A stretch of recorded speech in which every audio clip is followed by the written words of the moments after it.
السلام علیکم، آپ دیکھ رہے ہیں عبداللہ اسلامک اور قرآنک چینل۔ عبداللہ اسلامک اور قرآنک چینل میں آج ہم سورۃ البقرہ جو سپارہ نمبر 1 میں ہے اس کی آیت نمبر 35 کو تجوید کے ساتھ پڑھیں گے۔ آپ ہماری ویڈیو کو پورا واچ کیا کریں تاکہ آپ کو تجوید کی سمجھ آئے، اور زیادہ سے زیادہ شیئر بھی کیا کریں تاکہ تمام لوگوں کا فائدہ ہو، اور صدقہ جاریہ سمجھ کر زیادہ شیئر کیا کریں تاکہ ہمیں زیادہ سے زیادہ ثواب دارین حاصل کریں۔ تو آئیے ہم سبق کا آغاز کرتے ہیں۔ اعوذ باللہ من الشیطان الرجیم، بسم اللہ الرحمن الرحیم۔ تو پہلے ویسے ہی پڑھ لیتے ہیں، پھر ایک ایک لفظ کی تجوید کریں گے انشاءاللہ۔ فَأَزَلَّهُمُ الشَّيْطَانُ عَنْهَا فَأَخْرَجَهُمَا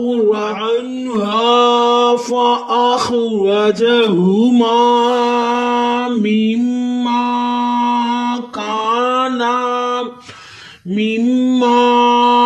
كَانَا فِيهِ وَقُلْنَا اهْبِطُوا بعضكم لبعض عدو۔ ایک ایک لفظ کی تجوید کرتے ہیں۔ فا کے اوپر زبر ہے فا، فا کو بغیر کھینچے پڑھیں گے۔ حمزہ کے اوپر زبر ہے آ، بغیر کھینچے پڑھیں گے۔ یہ حمزہ کیسے بنا؟ یہ تو الف ہے، اس کو حمزہ کیوں کہتے ہیں؟ حمزہ اس لیے بنا جب اس الف کے اوپر حرکت زبر زیر پیش کو حرکت کہتے ہیں، حرکت لگ جاتی ہے تو الف حمزہ بن جاتا ہے۔ حمزہ کے اوپر زبر ہے آ، بغیر کھینچے اوپر زبر ہے زا، بغیر کھینچے پڑھیں گے۔ زا کو سیٹی کی آواز دیتے ہوئے ادا کرنا ہے۔ لام کے اوپر تشدید ہے، تشدید کو شد بھی کہتے ہیں، مشدد بھی کہتے ہیں، اور یہ جو تشدید ہوتی ہے نا، یہ 3 دندوں والی ہوتی ہے۔ تشدید والا حرف ہمیشہ 2 دفعہ پڑھا جاتا ہے، ایک دفعہ اپنے سے پچھلے متحرک حرف کے ساتھ ملا کر ایک دفعہ اپنی حرکت کے مطابق پڑھا جائے گا۔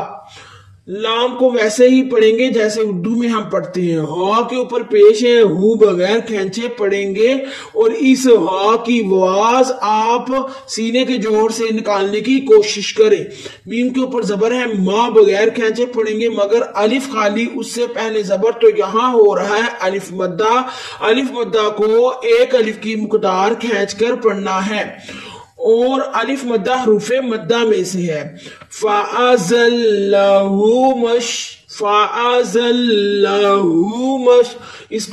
اس کو سینے کے جوڑ سے نکالنے کی کوشش کریں۔ یہ آنکھوں والی ہاں ہے، اس کو آپ نے دوسرے ہاں کی طرح نکالنے کی کوشش نہیں کرنی، اسی کا نام تجوید ہے۔ ہر لفظ کو اس کے مخارج سے نکالنے کی کوشش کریں۔ یہاں ہو رہا ہے حمزۃ الوصل، اس حمزہ کو ہم حذف کر دیں گے، میم کو شین کے ساتھ ملائیں گے۔ شین کی آواز آپ کو پھیلتی ہوئی محسوس ہوگی۔ شین کے اوپر تشدید ہے، تشدید والا حرف 2 دفعہ پڑھا جاتا ہے، ایک دفعہ اپنے سے پچھلے متحرک حرف کے ساتھ ملا کر ایک دفعہ اپنی حرکت کے مطابق پڑھا جائے گا۔ یا ساکن ہے، جس لفظ کے سیدھی جو ہے یہ دال ہو وہ جزم ہوتی ہے، یہ موڑی ہوئی پیش ہوتی ہے، اور یہ جزم ہے، یہ دیکھیں نا، یہ کھلی ہے، اندر سے موڑی نہیں ہے، تو یہ جس لفظ کے اوپر آئے وہ لفظ ہے یا ساکن ہے۔ ساکن حرف ہمیشہ ایک دفعہ پڑھا جاتا ہے، اپنے سے پچھلے متحرک حرف کے ساتھ ملا کر اس کو ادا کریں گے۔ یا کو ہم حروف توجی یعنی اردو کی طرح ہی ادا کریں گے۔ شئی تو کے اوپر کھڑی زبر ہے، تو کو ایک الف کی مقدار کھینچ کر پڑھنا ہے۔ تو حروف مقطعات میں سے ہے، موٹا پڑھیں گے۔ تو نون کے اوپر پیش ہے نو، بغیر کھینچے پڑھیں گے، نون کو حروف توجی کی طرح ہی پڑھیں گے۔ پورے لفظ کو پڑھنے کی کوشش کر لیتے ہیں۔ فَأَزَلَّهُمُ الشَّيْطَانُ، عین کے اوپر زبر ہے آ، بغیر کھینچے پڑھیں گے۔ عین کا لفظ جو ہے وہ حلق کے درمیانے حصے سے ادا کریں۔ عین کو نکالنا لوگ تھوڑا سا مشکل سمجھتے ہیں، وہ آ کی طرح نکال دیتے ہیں جیسے حمزہ اور الف کی طرح نکال دیتے ہیں۔ اس کو الف اور حمزہ کی طرح نہیں نکالنا، اس کو آپ حلق کے درمیانے حصے سے ادا کرنے کی کوشش کریں۔ आइन के ऊपर जबर है, आ बगैर खेचे पढ़ेंगे। नून साकिन है, साकिन हरफ हमेशा एक दफा पढ़ा जाता है, अपने से पिछले मुतहरिक हरफ के साथ मिलाकर पढ़ेंगे। आन पर लफ्ज बनेगा आन। हा के ऊपर जबर है, आ बगैर खेचे पढ़ेंगे। इसको आप सीने के जोड़ से निकालने की कोशिश करें। अलिफ खाली, उससे पहले जबर तो यहाँ हो रहा है अलिफ मद्दा, इसको कहते हैं अलिफ मद्दा। अलिफ मद्दा को एक अलिफ की मिकदार खींच कर पढ़ना है। अलिफ मद्दा रुफ़े मद्दा में से है। फा के ऊपर जबर है, फा बगैर खेचे पढ़ेंगे। हमजा के ऊपर जबर है, आ बगैर खेचे पढ़ेंगे। मगर ख्वा जो है ना वो साकिन है। साकिन हरफ हमेशा एक दफा पढ़ा जाता है, अपने से पिछले मुतहरिक हरफ के साथ मिलाकर इसको पढ़ेंगे। ख्वा जो है रुफ़े मुक़त्तियात में से है, इसको मुंह की गुलाई करे तो खा खुद ब खुद ही मोटा हो जाएगा। ख्वा को मोटा पढ़ना है। रा के ऊपर जबर है, रा को बगैर खेचे पढ़ेंगे। रा को मोटा यानी पूर्ण पढ़ेंगे। जबर है, जा बगैर खेचे पढ़ेंगे। जीम का लफ्ज वैसे ही अदा करें जैसे रुफ़े के अंदर हम पढ़ते हैं। हा के ऊपर पेश है, हु बगैर खेचे पढ़ेंगे। हा को सीने के जोड़ से निकालने की कोशिश करें। मीम के ऊपर जबर है, माँ बगैर खेचे पढ़ेंगे। मगर अलिफ खाली, उससे पहले जबर तो यहाँ हो रहा है अलिफ मद्दा, इसको एक अलिफ की मिकदार खींच कर पढ़ना है।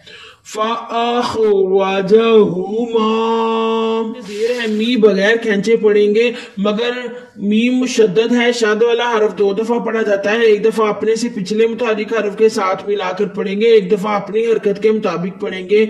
मीम मुशद्दद, तशदीद जिस मीम के ऊपर हो उस मीम के ऊपर हम गुन्ना करते हैं। यहाँ हम गुन्ना करेंगे।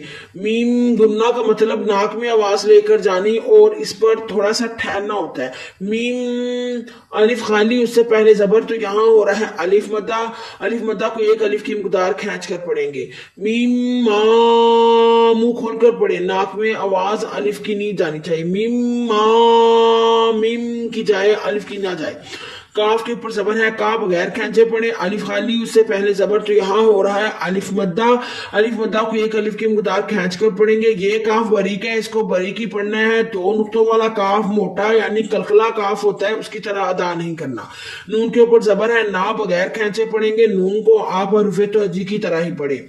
अलिफ खाली, उससे पहले जबर तो यहाँ हो रहा है अलिफ मद्दा। अलिफ मद्दा को एक अलिफ की मिकदार खींच कर पढ़ेंगे। काना, फा के नीचे जेर है, फी बगैर खेचे पढ़ेंगे। या साकिन, उससे पहले जेर तो यहाँ हो रहा है याए मद्दा। याए मद्दा भी रुफ़े मद्दा में से है। याए मद्दा को भी एक अलिफ की मिकदार खींच कर पढ़ते हैं।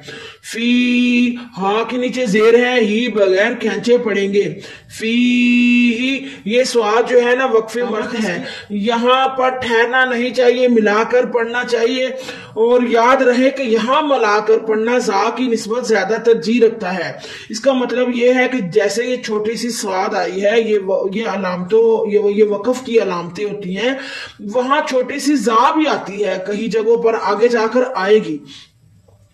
तो यहाँ मिलाकर पढ़ना जा की निस्बत ज्यादा तरजीह, स्वाद पर मिलाकर पढ़ना जा की निस्बत ज्यादा तरजीह रखता है। यहाँ सांस को छूटना नहीं चाहिए, ठहरना नहीं चाहिए। फी व कुलना, इस तरह पढ़ जाए आप, सीधा ही इधर सांस नहीं छूटनी चाहिए। लेकिन हम तो एक एक लफ्ज की तजवीद कर रहे हैं ना, तो इसलिए हमें मतलब ठहरना पड़ रहा है।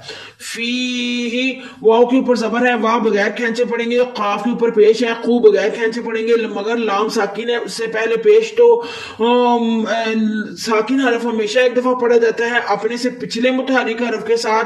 पिछला मुतहरिक हरफ जो है वो काफ के ऊपर जो पेश है वो है, तो इसलिए काफ को लाम के साथ मिलाते हुए अदा करेंगे। वक़ूल, नून के ऊपर जबर है, ना बगैर खेचे पढ़ेंगे। अलिफ खाली, उससे पहले जबर तो यहाँ हो रहा है अलिफ मद्दा। अलिफ मद्दा को एक अलिफ की मिकदार खींचकर अदा करना है। वक़ुलना, यहाँ करेंगे हमज़तुल वसल, हमजा को हम खत्म करेंगे, नून को हा के साथ मिलाएंगे, क्योंकि हा साकिन है। साकिन हरफ हमेशा एक दफा पढ़ा जाता है, अपने से पिछले मुतहरिक हरफ के साथ मिलाकर पढ़ेंगे। ना हो, बा के नीचे जेर है, बी बगैर खेचे पढ़ेंगे। और इस हा की आवाज आप सीने के जोड़ से अदा करने की कोशिश करें। बा के नीचे जेर है, बी बगैर खेचे पढ़ेंगे। बा का लफ्ज आप उर्दू की तरह रुफ़े तोहजी की तरह ही पढ़े। तो आ के ऊपर पेश है, तू बगैर खेचे पढ़ेंगे। त्वा रुफ़े मुक़त्तियात में से है, मोटा पढ़ेंगे।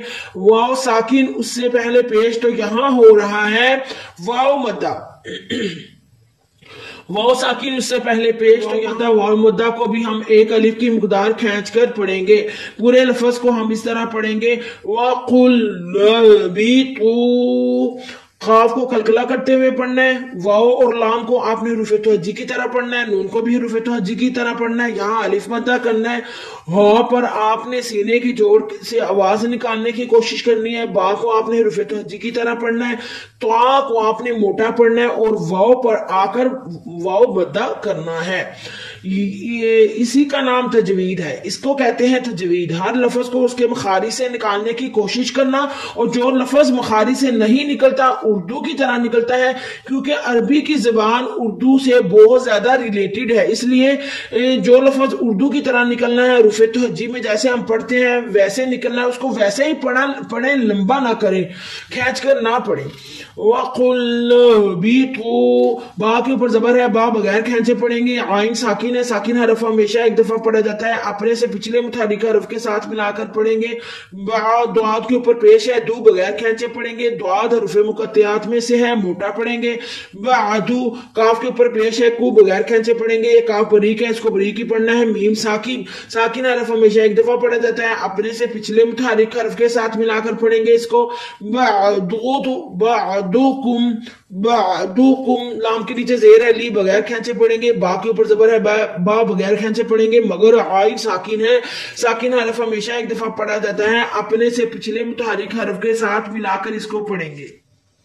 आइन साकिन है, साकिन हरफ हमेशा एक दफा पढ़ा जाता है, अपने से पिछले हरफ के साथ मिलाकर इसको पढ़ेंगे। लीबा, दुआद को मोटा पढ़ेंगे और दुआद हरफे मुकत्तियात में से है। ये तनवीन आ रही है, तनवीन किसको कहते हैं? दो जबर, दो जेर, दो पेश को कहते हैं। तो ये दो जेर आ गई ना, तो फिर तनवीन आ रही है। तनवीन के बाद, नून तनवीन के बाद आप देख रहे हैं कि आइन आ रही है। ये तनवीन है, तनवीन के बाद वाला लफ्ज देखना कौन सा आ रहा है, आइन आ रही है। तो आइन जो है आएगी नून तनवीन के बाद, तो इजहार होगा, वो यहां गुना नहीं करना। इजहार कैसे होता है? दो जबर, दो जेर, दो पेश, नून तनवीन कहते हैं उसको। नून तनवीन के बाद अगर हमजा, वा, आइन, वा, आइन, हा और गाइन, ख्वा आए तो वहां इजहार होता है, वहां गुन्ना नहीं करते। इस लफ्ज को ऐसे पढ़ेंगे, लीबाउद्दीन, आइन के ऊपर जबर है, आ बगैर खींचे पढ़ेंगे। दाल के ऊपर पेश है, दू बगैर खींचे पढ़ेंगे। आदू, वाव के ऊपर तशदीद है, इसलिए वाव दो दफा पढ़ा जाएगा, एक दफा अपने से पिछले मुतहरिक हरफ के साथ, एक दफा अपनी हरकत के मुताबिक। आदू वुन भी पढ़ सकते हैं, आदू वो भी पढ़ सकते हैं। वो कैसे? जीम जो है ना वक्फे जायज की अलामत है, यहाँ ठहरना बेहतर और ना ठहरना जायज है, इसलिए आदू भी पढ़ सकते हैं, आदू वुन भी पढ़ सकते हैं, कोई गुनाह नहीं इसमें। आप हमारी वीडियो को पूरा वॉच किया करें ताकि आपको एक एक लफ्ज की समझ आए, और सदका जारिया समझकर ज्यादा से ज्यादा शेयर करें ताकि हमें सवाब भी मिले और तमाम लोग तजवीद के साथ कुरान पाक पढ़ सके। इंशाअल्लाह अल्लाह मुझे हक कहने की और आपको हक सुनने की तौफीक अता फरमाए। सुबहान रब्बिका रब्बिल इज्जति अम्मा यासिफून वस्सलामुन अलल मुरसलीन वल्हम्दुलिल्लाहि रब्बिल आलमीन। बहुत शुक्रिया, खुदा हाफिज।